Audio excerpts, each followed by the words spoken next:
खरीपाचा हंगाम तोंडावर असताना सुद्धा अद्यापपर्यंत कर्जमाफीची प्रक्रिया जी आहे ती अद्याप सुरू झाली नाही। त्यासोबतच यवतमाळ जिल्ह्यातील शेतकऱ्यांच्या पीक विम्याचा प्रश्न जो आहे तो अजूनही प्रलंबित आहे। यासह विविध मागण्या घेत आज शेतकऱ्यांनी यवतमाळच्या जिल्हाधिकारी कार्यालयावर हल्लाबोल आंदोलन जे आहे त्या ठिकाणी केलेलं आहे। सरसकट विनाअट कर्जमाफी जी आहे ती राज्य सरकारने शेतकऱ्यांना द्यावी, पीक विमा जो आहे तो तात्काळ द्यावा, यासाठी हे आंदोलन जे आहे ते या ठिकाणी करण्यात आलेलं आहे। यवतमाळ जिल्ह्यामध्ये शेतकऱ्यांना मागच्या वर्षीचा पीक विमा जो आहे तो अद्यापपर्यंत मिळाला नाही।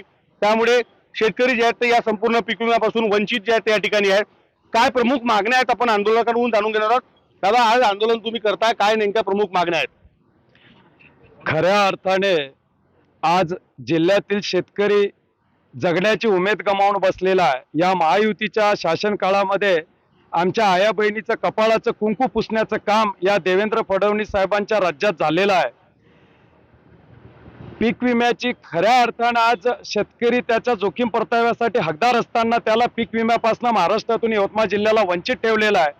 आणि दुर्दैवाने शेतपातळीवरील नुकसानीला गृहीत न धरता त्याच्या पीक कापणीच्या प्रयोगाची नोंदी लक्षात न घेता आणि 5 वर्षाचं ब्रिटिशकालीन अमेंडमेंटचं नियम लावून शेतकऱ्यांना या जिल्हा प्रशासनानं व राज्य शासनानं पीक विमा नाकारलेला आहे। म्हणून आमच्या न्यायिक आणि हक्काच्या मागणीसाठी आज आम्ही इथं हल्लाबोल मोर्चा घेऊन आलेलो आहोत। शेतकरी नेते गजानन अहमदाबादकर आपल्यासोबत। दादा, कर्जमाफी सरकारनं घोषित केलेली आहे, त्याची अंमलबजावणी सुद्धा आचारसंहिता नंतर होणार आहे। अशा परिस्थितीत तुम्ही आंदोलन या ठिकाणी करताय? शेतकऱ्यांची कर्जमाफी ही राजकीय लोकांसाठी एक टिंगलीचा विषय असला तरी निवडणुकीच्या आमच्या कारंजाला त्यांनी 13 नोव्हेंबरला घोषणा केली होती। तुम्ही कर्जमाफीची घोषणा 7/12 कोरा हा शब्द होता त्याच्यात, 7/12 कोरा कोरा कोरा। याचा अर्थ काय?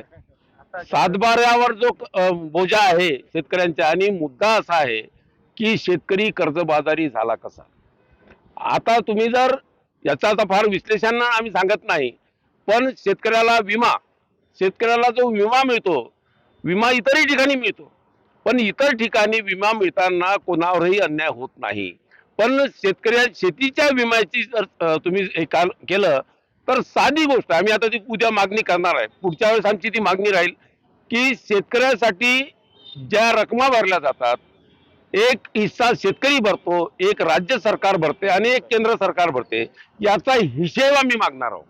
आणि याच्यामध्ये प्रचंड कंपन्यांचा फायदा कसा झाला, अनिल अंबानी सारखा माणूस पीक विम्याच्या क्षेत्रात कसा काय आला, परभणीला एका लेडीज वकील पोरीनं ही केस टाकली आणि त्याच्या विरोधात ती जिंकली। म्हणून माझं असं मत आहे की आज या आंदोलनाचा एखादा उगम फार लहान असतो एखाद्या नदीचा, या आंदोलनाच्या पुढच्या प्रवासाचा हा उगम आहे। इथून आम्ही सगळे लोक आता झाल्यानंतर ठरवणार आहोत आणि शेतकऱ्याला तुम्ही जे काही देता हे त्याच्यावर उपकार म्हणून देत नाही, त्याला भीक म्हणून देत नाही, तो त्याचा हक्क आहे।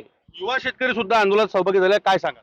काही नाही, यावेळी जे पीक विमा आणि कर्जमाफी जे यांनी घोषणा केली आहे, या संदर्भात सरकारने तात्काळ याच्यावर तोडगा काढावा, अन्यथा 15 दिवसात आम्ही पालकमंत्र्याच्या घरावर हल्लाबोल धडक मोर्चा देण्यात येईल। निश्चित सरकारनं कर्जमाफी आणि पीक विम्याच्या संदर्भानं शेतकऱ्यांना जो आहे तो दिलासा या ठिकाणी द्यावा, अशी मागणी या शेतकऱ्यांकडून करण्यात येत आहे। अन्यथा पालकमंत्र्यांच्या घरावर हल्लाबोल आंदोलन करण्याचा इशारा यावेळी दिलेला आहे।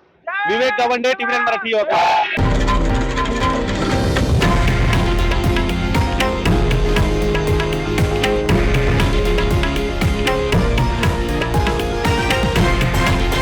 हे आहे देशातील नंबर 1 न्यूज नेटवर्क आणि आपण पाहत आहात TV9 मराठी, एकमेव।